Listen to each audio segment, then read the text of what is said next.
Hello and welcome back. So obviously this week and next week we're not starting new text, we're continuing with That Hideous Strength, and I don't really feel a particular need to provide introductory videos for each section now that we've started in on the book itself. And so I've decided that instead, for your beginning of the week content, I'm going to break up the Abolition of Man over 2 weeks. And so this week we'll be covering the first 2 essays in that book, which is Men Without Chests and The Way. And then next week we'll cover the other 2 essays. Now, Lewis mentions in his preface to That Hideous Strength that the ideas of that story are very much laid out in the Abolition of Man, at least in large part, some of the most significant themes. And so this is a pretty strong companion text, as I've already discussed, and so I think it's worth taking a look at. Now, I know a lot of people have expressed difficulty with the Abolition of Man, having a hard time getting their minds around exactly what's going on. Now, I have the benefit of coming to Lewis, not just from a literary background, but principally coming to Lewis from a philosophical background, right? That's my academic training, that's the world that I work in. And so maybe for that reason, this text has not been too much of a difficult struggle for me, and I'm hoping that I can bridge some of that gap for you if it has been a struggle for you, and help you to see what's going on there in that text, and by extension, what's going on in That Hideous Strength, and of course what's going on in our world as well. And so let's go ahead and take a look at the Abolition of Man.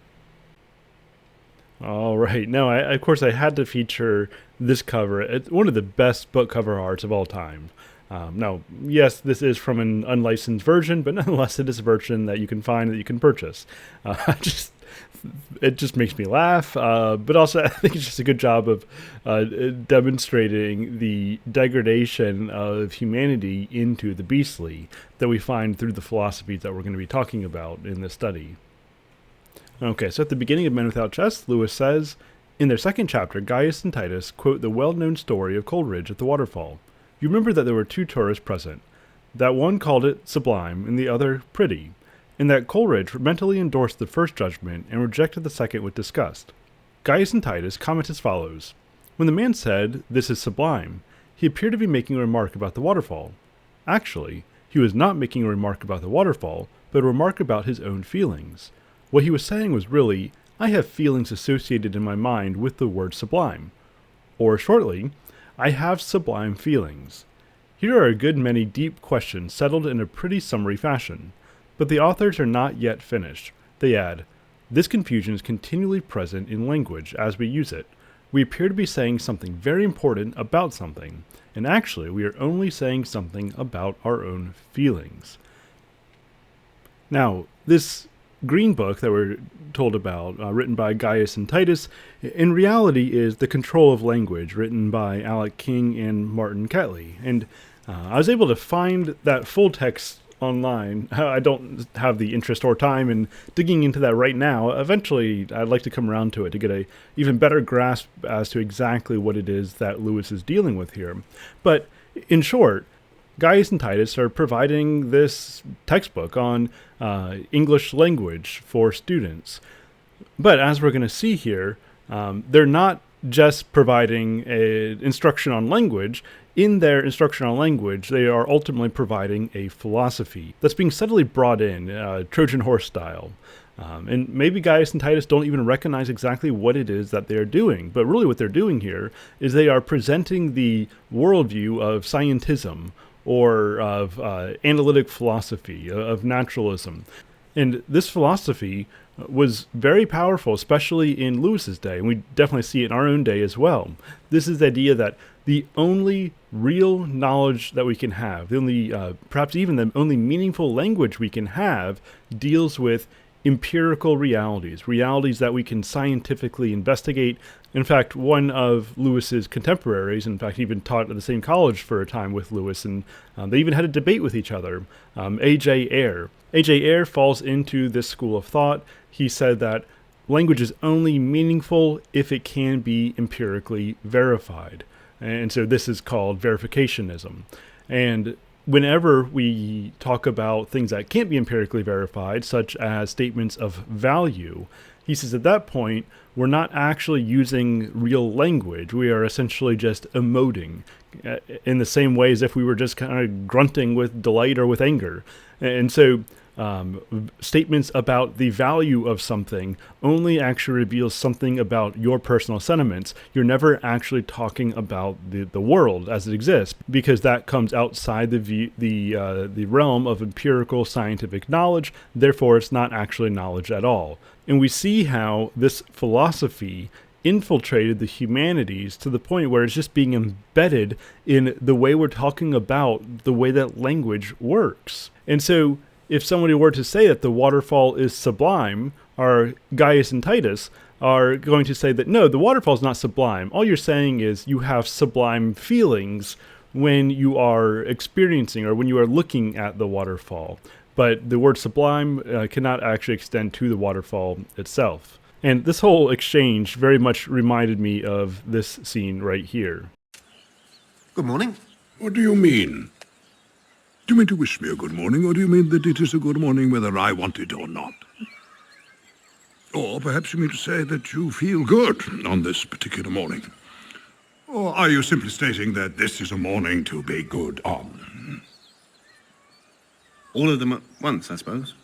Okay, so through their instruction in English language, Gaius and Titus are ultimately teaching schoolchildren that all statements of value are nothing more than emotion and don't actually carry meaning. They're not really a legitimate use of using language to communicate about shared realities, which is really why we communicate, right? We speak words with a common reference point to somebody else. That way we can both be referring to the same thing. If you lose that common reference point of reality, then you really lose communication because you lose that medium between agents. And so what people with this school of thought want to do is to say that, and so people who are operating under this school of thought are going to say that the only shared reality we have comes down to empirical observation. But any statement of value, that's just individualistic emoting. It's not real. It's not. We don't have a common reference point regarding value. There is no natural law. There are no ideals. Everything is just concrete and material. And so Lewis says, the schoolboy who reads this passage in the Green Book will believe two propositions. Firstly, that all sentences containing a predicate of value are statements about the emotional state of the speaker, and secondly, that all such statements are unimportant. Their words are that we appear to be saying something very important, when in reality we are only saying something about our own feelings. No schoolboy will be able to resist the suggestion brought to bear upon him by that word only. I do not mean, of course, that he will make any conscious inference from what he reads to a general philosophical theory that all values are subjective and trivial. The very power of Gaius and Titus depends on the fact that they are dealing with a boy who thinks he is doing his English prep, and has no notion that ethics, theology, and politics are all at stake. It is not a theory they put into his mind, but an assumption, which 10 years hence, its origin forgotten and its presence unconscious, will condition him to take one side in a controversy which he has never recognized as a controversy at all. And so, this is, I think, a great red flag for us regarding what is going on in education, that we tend to think that these big worldview issues don't really rise up until youth become a little bit older and they're able to recognize consciously the stakes at play, but that's not true at all.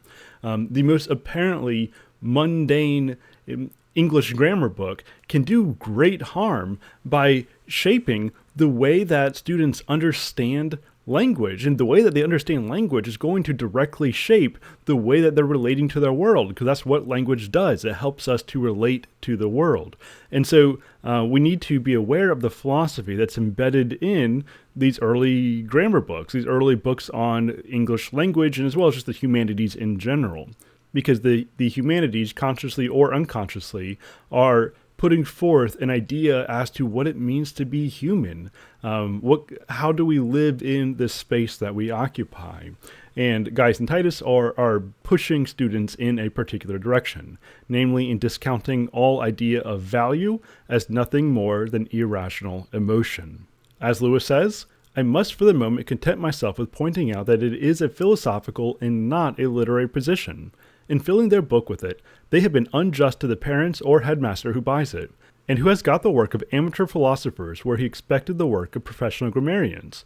A man would be annoyed if his son returned from the dentist with his teeth untouched, and his head crammed with the dentist's obiter dicta on bimetallism or the Baconian theory. And so again, we need to recognize the philosophy that's being pushed through apparently ordinary, non-philosophical mediums. Now, stepping away from just simply the educational impact of this philosophy and moving into a criticism of the philosophy itself, Lewis says, until quite modern times, all teachers and even all men believed the universe to be such that certain emotional reactions on our part could be either congruous or incongruous to it. Believed, in fact, that objects did not merely receive but could merit our approval or disapproval, our reverence or our contempt. Lewis is making the point that just about all people, not even just in the Christian world, right? There's a reason why instead of using the language of natural law, he's going to use the language of the Tao, which he's going to mean basically the same thing as natural law, but he's trying to demonstrate the fact that what he's arguing for is not unique to a particular culture. It's not just some Western ideal that we can dismantle, but this idea that there is such a thing as right and wrong, that there are some affections to certain things that we should have. Well, this is an idea that we find across cultures, across time, across spaces. And in fact, he argues this pretty regularly, such as in Mere Christianity, that we cannot help but to appeal to a moral law. It doesn't matter how much someone might claim to be a relativist. You can push that to certain limits where they're going to say that some things are right and some things are wrong. Right? Most people, if you put before them gross evils like rape or genocide, they're not going to say, well, these things are just wrong because I think they're kind of icky, but, to each their own. No, most people are going to say that these kinds of obvious, heinous evils are just that. They're evil.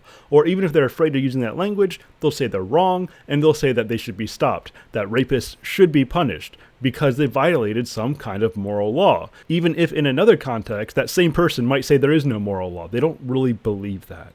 Or the fact that so many people bring up tolerance as the chief virtue, and they'll say that you can believe whatever you want to, as long as you're not pushing your beliefs on other people.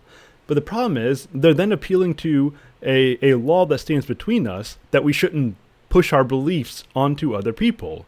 And of course, that means by extent, they are pushing their beliefs onto us. And so despite the fact that they might be wrapped up in all kinds of inconsistencies, they can't help but to recognize that there is a moral law, even if we disagree as to the application of the moral law and what things are justified and not justified within the moral law. We cannot help but to appeal to the fact that there is indeed a moral law that stands between us and judges us when one of us wrongs the other person. Otherwise, we could not meaningfully talk about wronging another person. And so what Gaius and Titus are doing they're not just criticizing a particular philosophy. They're criticizing the very experience of what it means to be human. Because to be human is to be in touch with the moral law, with the natural law, with the Tao. As he goes on, St. Augustine defines virtue as ordo amoris, the ordinate condition of the affections in which every object is accorded that kind of degree of love which is appropriate to it. Aristotle says that the aim of education is to make the pupil like and dislike what he ought. When the age of reflective thought comes, the pupil who has been thus trained in ordinate affections, or just sentiments, will easily find the first principles in ethics. But to the corrupt man, they will never be visible at all, and he can make no progress in that science. Plato before him had said the same. The little human animal will not at first have the right responses. It must be trained to feel pleasure, liking, disgust, and hatred at those things which really are pleasant, likable, disgusting, and hateful. And so the path to wisdom is not just thinking the right things, but it's cultivating the right affections. So that way you love the things that are lovely, and you hate the things that are wicked, the things that are corrupting. You hate evil, you hate sin, you hate vice. I may have talked about this before, but you go back to the classical understanding of beauty, and you see these two competing forces of true beauty, which pulls the affections, or which pulls the mind, it pulls the heart, pulls the soul, up toward that which is true and good and life-giving. On the other side, you have seduction, which can have the appearance of beauty, but has a very different result, leading you toward what is false, what is deadly, and ultimately what is life-consuming. We see this portrayed in the difference between the muses and the sirens. On the surface, they're very similar, but they have very different results. And so what we need to do is to cultivate the right affections, so that way we love the true manifestations of beauty when they present themselves, and we have a hatred for the counterfeit. But that goes beyond just reason, because, as Pascal says, the heart has its motivations that reason doesn't understand. And I think that we all recognize that that's true. And so the path to wisdom is about strengthening the heart, so that way we actually love the right things and we hate the wrong things. And that is the path of wisdom. Now, Lewis is going to point out that Gaius and Titus, practically speaking, would agree with this, because they want for us to adopt a certain way of being, a certain way of using language, a certain way of approaching the world and approaching each other and approaching our own moral sentiments. And so, in other words, they're putting forward a good that we ought to favor and that we ought to pursue. They're putting forward something for us to love, and then in contrast, they're putting forward something for us to hate, which it would be their understanding of the misuse of language by treating value as something real and objective. And so they are undermining the very worldview that they are espousing. This goes back to Protagoras. When Socrates says, "Protagoras, what do you do for a living?" Protagoras says, "I'm a teacher." And Socrates says, "Well, I find this very puzzling, because as soon as you tell your students what they believe is just as valid as what you believe, what more can you teach them?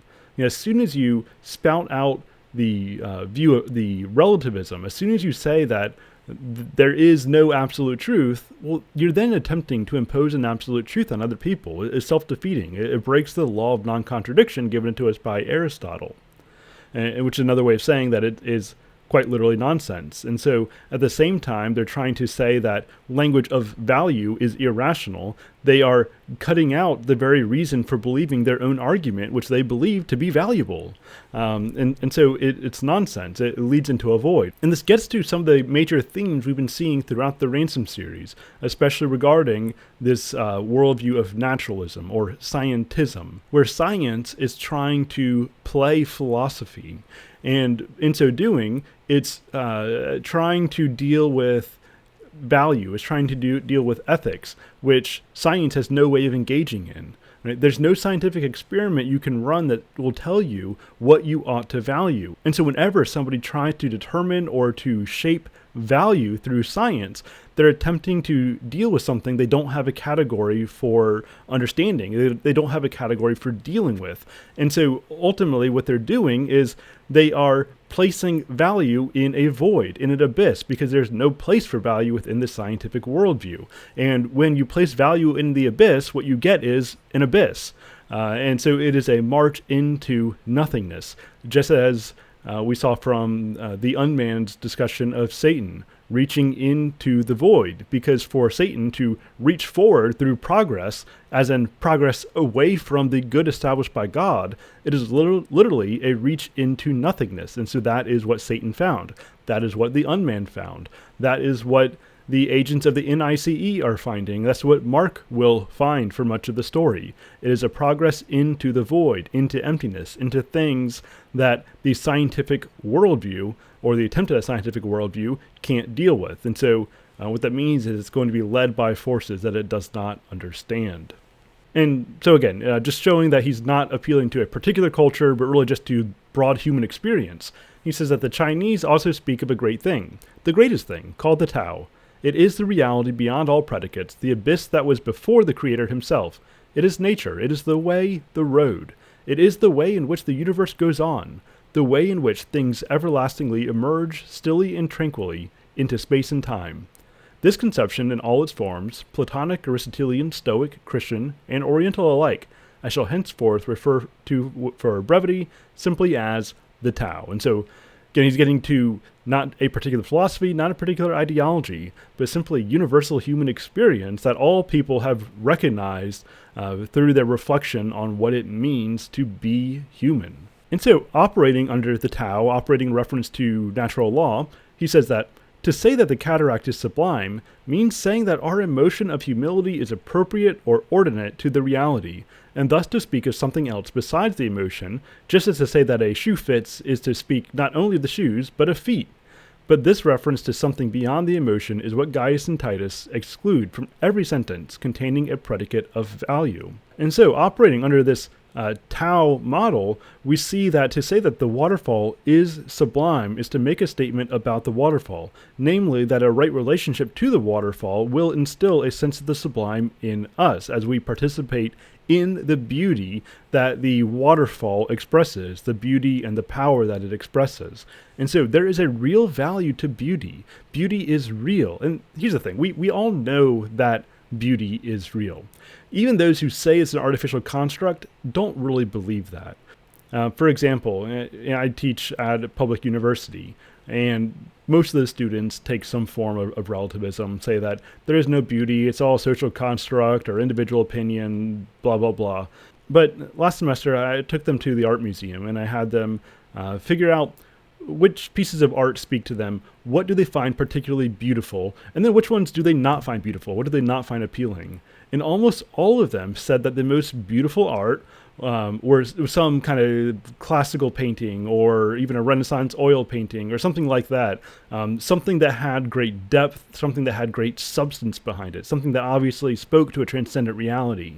And then almost all of them recognized that the modern art, or really postmodern art, is a scam, that there's nothing there, that it's just vapid, it's vacuous. And that's not something I had to convince them of. They recognize it reflexively because we all know substance when we see it, and we know empty propaganda when we see it as well, at least most of us, as long as we have our eyes at least partially open.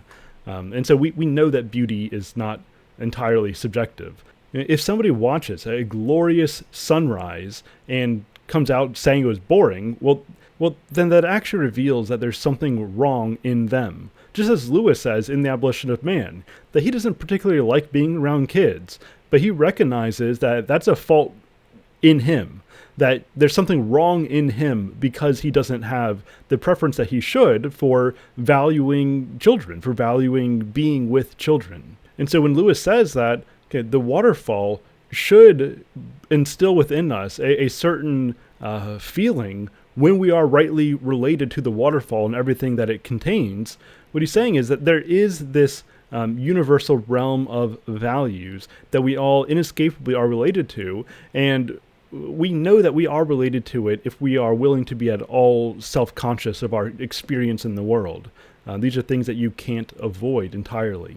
And this is what we see in Romans 1 as well, where Paul says that as God's image bearers living in God's creation that testifies to who he is, we all can't help but to know the truth, even though we naturally suppress it in, or I guess I should say we unnaturally suppress it in unbelief. And in so doing, foolish hearts become darkened and we're given over to foolish and futile thinking because we are contradicting the most fundamental reality that we cannot ever fully escape.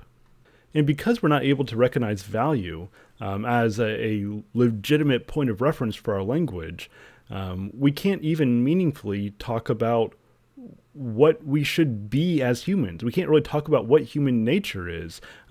We can't meaningfully talk about the idea of progress, because progress has this idea of moving from what is less valuable to what is more valuable, from what is worse to what is better.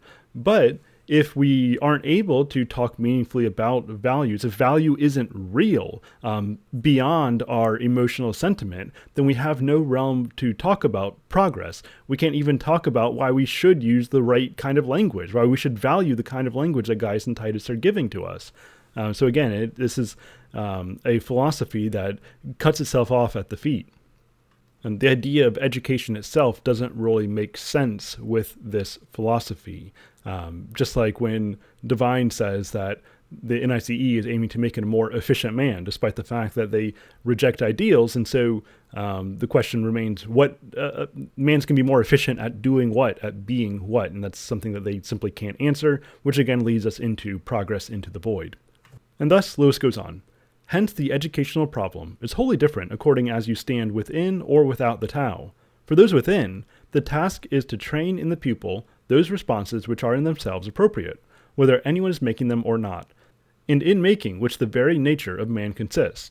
Those without, if they are logical, must regard all sentiments as equally non-rational, as mere myths between us and the real objects.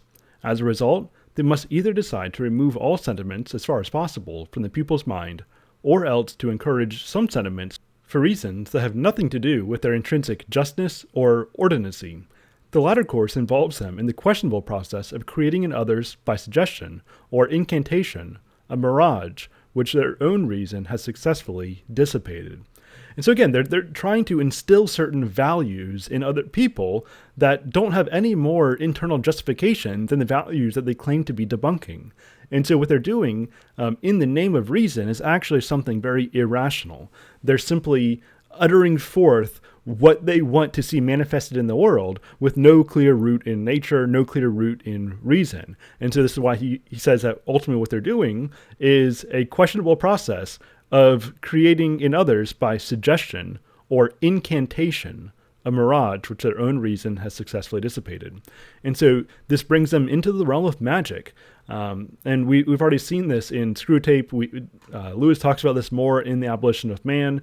This idea that this modern scientific philosophy and magic, sorcery, has the same root in a desire to dominate the world, not to nurture the world, not to cultivate the world, not to help the world be more itself, like we see in the Company of St. Anne's, for example, right? They help Jane become more of herself. No, instead what we see is a desire to simply put forth words that dominate, words that manifest realities. What we see is magic, and I mean, this is what the NICE does. This is what is happening under the worldview of scientism, under naturalism.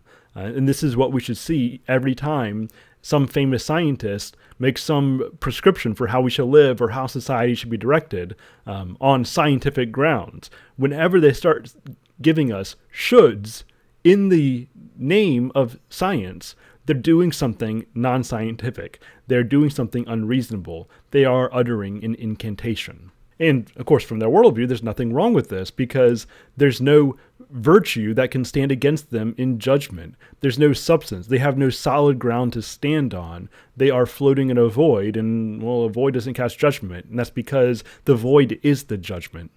And so, the operation of the Green Book and its kind is to produce what may be called men without chests. It is an outrage that they should be commonly spoken of as intellectuals. This gives them the chance to say that he who attacks them attacks intelligence. It is not so.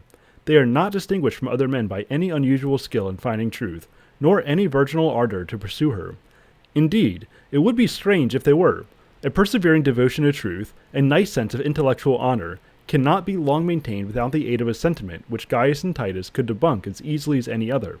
It is not excess of thought, but defect of fertile and generous emotion that marks them out. Their heads are no bigger than the ordinary.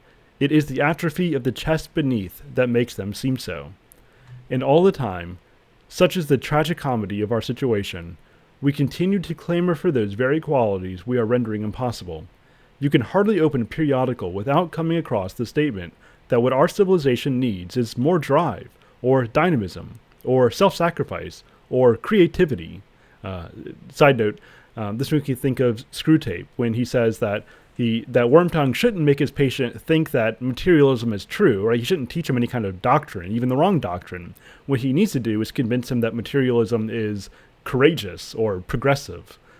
Same thing going on here. In a sort of ghastly simplicity, we remove the organ and demand the function.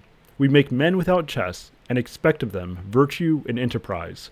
We laugh at honor and are shocked to find traitors in our midst. We castrate and bid the geldings be fruitful. And that is, I think, a powerful way to end this section. It's a powerful rebuke to this community that pushes progress on us, that pushes justice, that pushes the importance of man and of community and whatever else, while at the same time destroying any reason to pursue any of these things. And so we get reason without the root, which is not reason at all. We get ultimately a descent into hell while it is being dressed up in a pursuit of heaven on earth. All right, next we have the way. And at least as far as a high-level presentation goes, we're dealing with some of the same themes here, and so this is going to go fairly quickly. Now, Lewis says that the practical result of education in the spirit of the Green Book must be the destruction of the society which accepts it. And so he continues to point out the fact that this way of thinking uproots the very foundation of thinking that it requires.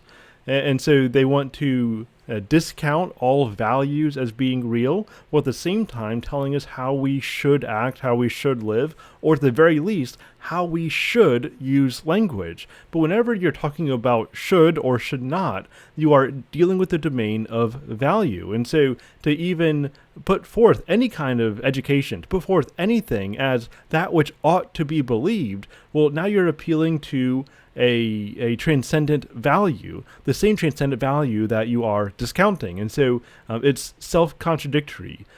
Everything that leads to a good citizen, everything that leads to a good society gets discounted as essentially meaningless, as being void of real content. But that's no way to build a society. It's no way to build a community. It's no way to even build an individual life as one person being a community of persons living across time. And so this is just a way of living that ultimately is a movement into the void. And he continues to point out this self-refuting tendency of this philosophy as he says, however subjective they may be about some traditional values, Gaius and Titus have shown by the very act of writing the Green Book that there must be some other values about which they are not subjective at all. They write in order to produce certain states of mind in the rising generation, if not because they think those states of mind intrinsically just or good, yet certainly because they think them to be the means to some state of society which they regard as desirable. They could be forced by argument to answer the question. Necessary for what? Progressing towards what? Affecting what? And remember, this is the question I raised when Divine says that he's trying to make a more efficient man. And the question is, efficient for what? Lewis continues. In the last resort, they would have to admit that some state of affairs was in their opinion good for its own sake. And this time they could not maintain that good simply described their own emotion about it. For the whole purpose of their book is so to condition the young reader that he will share their approval, and this would be either a fool's or a villain's undertaking, unless they held their approval was in some way valid or correct. And so you can't at the same time undermine value and then say that your philosophy is that which ought to be believed, because in so doing, you are putting forth some kind of value, something that you believe people should believe. And so this kind of radical subjectivity, this kind of radical relativism, it is dead upon arrival. It is, as Chesterton says in Orthodoxy, reason without root, which is how you get madness. And so these people who are using the language of reason, right? They set themselves up as intellectuals, as rationalists.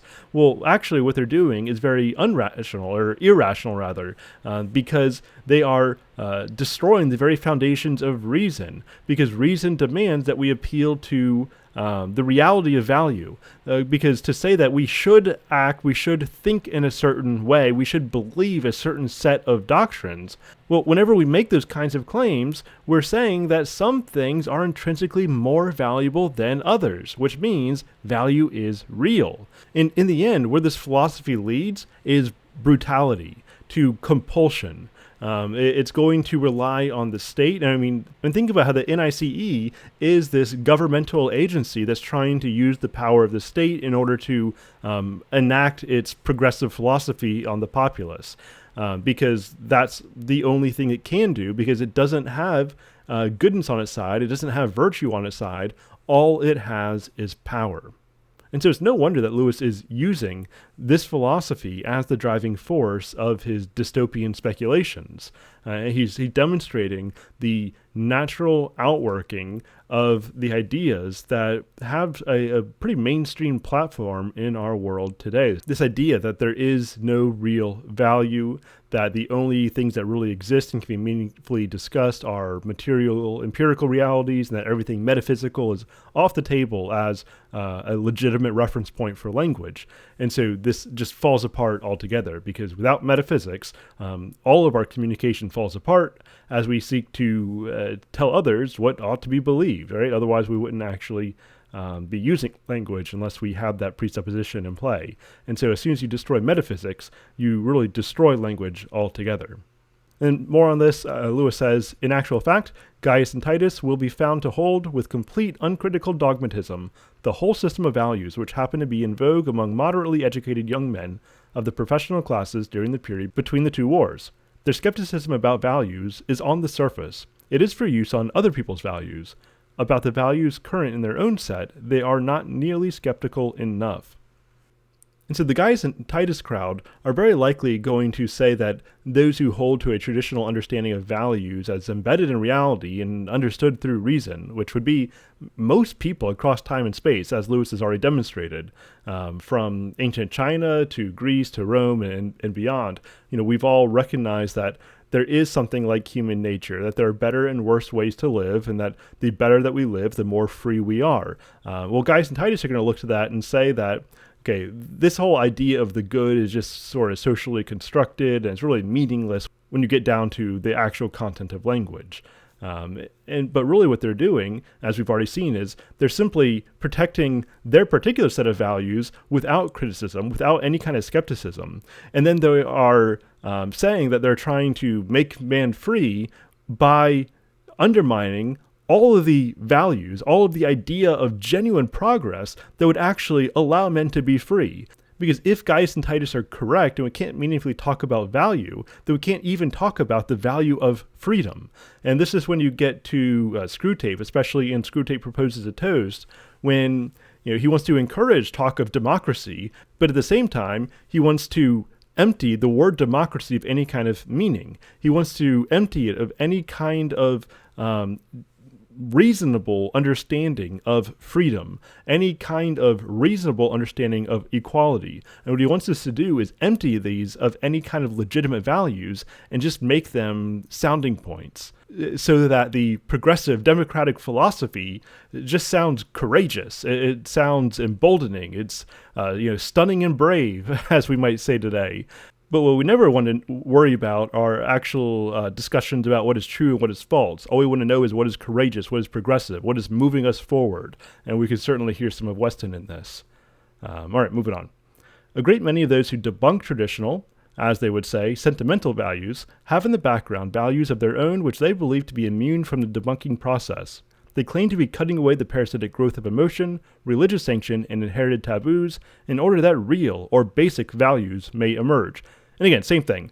They are putting forth a certain set of values while trying to debunk value as such. And so really, in the end, what they have here is a set of values that can't be analyzed, that can't be assessed, and that they're trying to propagate through compulsion while gaslighting everyone else into thinking that they're not doing something metaphysical. And at this point, I'm really just repeating a lot of these same ideas. And so I'm going to end with, I think, is a pretty significant couple of passages here from The Way, in which Lewis is taking the mindset, taking the perspective of his opponents. And so with that in mind, he says, "Yet how can the modern mind be expected to embrace the conclusion we have reached? This Tao which, it seems, we must treat as an absolute is simply a phenomenon like any other, the reflection upon the minds of our ancestors of the agricultural rhythm in which they lived, or even their physiology. We know already in principle how such things are produced. Soon we shall know in detail. Eventually we shall be able to produce them at will. Of course, while we did not know how minds were made, we accepted this mental furniture as a datum, even as a master. But many things in nature, which were once our masters, have become our servants. Why not this? Why must our conquest of nature stop short, in stupid reverence, before this final and toughest bit of nature, which has hitherto been called the conscience of man?"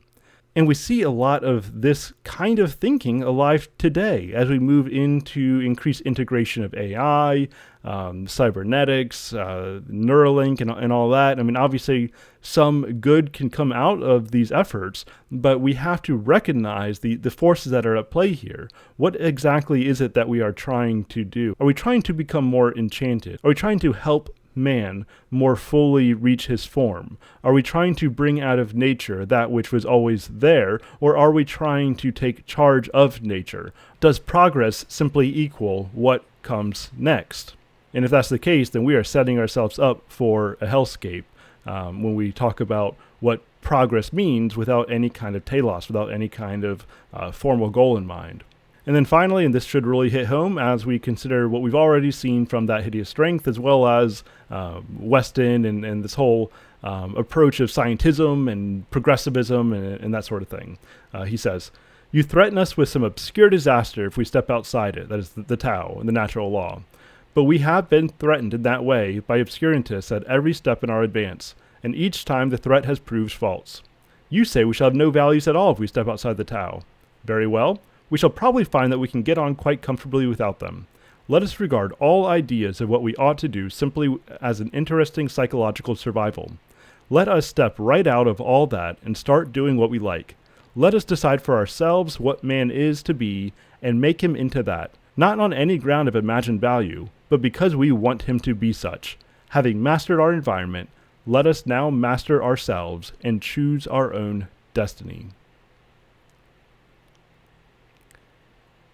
And reading that should send shivers down your spine, because as he is going to go on to say in this book, really what this comes down to is not the freedom of all men. What it comes down to is a select few men who happen to have power, who are able to exert their ideas of what they want to be on the masses. This is the movement toward fascism. This is the movement toward tyranny of some kind or another, as you have certain people on the top who are simply deciding what values they are going to compel on the world around them. And ultimately, this has to come down to compulsion, because by its own philosophy, it can't use reason to appeal to value as to how we should live, how we should act. All we have is the people who have the power to decide for themselves what they want man to be, and by extent what they don't want man to be. And so they're going to use the forces at their disposal in order to compel influence on those around them. We see this in the NICE. I think we see this stream of thought in a lot of elements of our culture today when you look at some of the conversations taking place. Because again, if you don't believe in value as something that you can meaningfully reference as a common ground between men, then all you have is brutalism. All you have is survival of the fittest. All you have is force. And as we've already seen through Mark, it is this kind of courageous progressivism that can lead nice men to do very bad things. And I guess with that warning, we'll go ahead and leave off. And at the beginning of next week, we will cover the next 2 essays in The Abolition of Man. Until next time, Godspeed.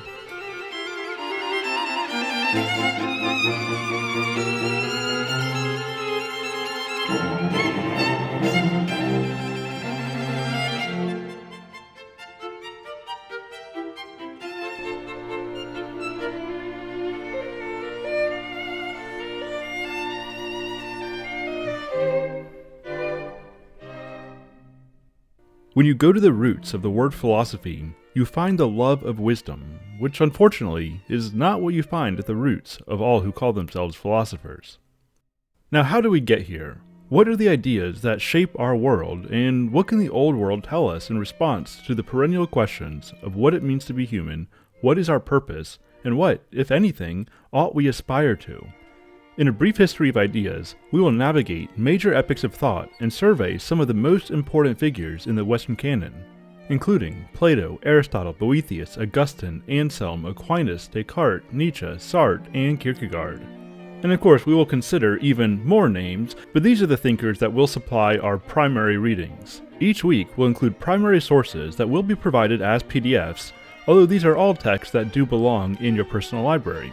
You'll be recommended some secondary texts, you'll be provided with some recorded presentations for you to watch at your leisure, ongoing Discord chats, and weekly live meetings to discuss the readings.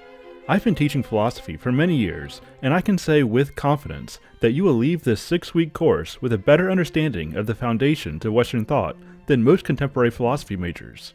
Enroll today by going to patreon.com/mythicmind and checking out the shop, or you can gain access to all courses, past, present, and any course that begins during the term of your subscription by purchasing a Tier 3 annual subscription. So again, purchase a Tier 3 annual subscription, and I will give you a special code that gives you access to all courses that either have taken place or do start in this term. And I sincerely hope to see you there.